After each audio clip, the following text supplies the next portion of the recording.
రైతులను కాంగ్రెస్ నిండా ముంచేసింది అన్నారు మాజీ మంత్రి హరీష్ రావు. రైతులకు ఇచ్చిన ఒక్క హామీని కూడా నెరవేర్చలేదు అన్నారు. లోక్సభ ఎన్నికల్లో ఎలా ఓట్లు అడుగుతారని ప్రశ్నించారు హరీష్.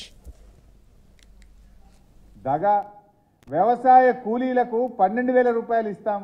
దగా వరి పంటకు క్వింటాల్కు 500 రూపాయల బోనస్ ఇస్తాం. దగా అంటే 4 విషయాలు కూడా రైతులకు ఇచ్చిన 4 హామీలను కూడా తుంగలో దొక్కి రైతులను నట్టేట ముంచింది. ఇలా కాంగ్రెస్ పార్టీ ఏ మొహం పెట్టుకునే పార్లమెంట్ ఎన్నికల్లో ఓట్లు అడుగుతారు? మేము మీకు నోటరీ డాక్యుమెంట్లు ఇచ్చి మేము బాండ్ పేపర్ల సాక్షిగా రాష్ట్రంలో రైతుల్ని మోసం చేసినాం, మా కాంగ్రెస్ పార్టీకి ఓటేయండి అని అడుగుతారా? 10 ఏళ్లలో ఎప్పుడు లేని విధంగా 20 లక్షల ఎకరాల్లో పంటలు ఎండబెట్టినందుకు కాంగ్రెస్ పార్టీకి ఓటేయమని అడగడానికి వస్తారా?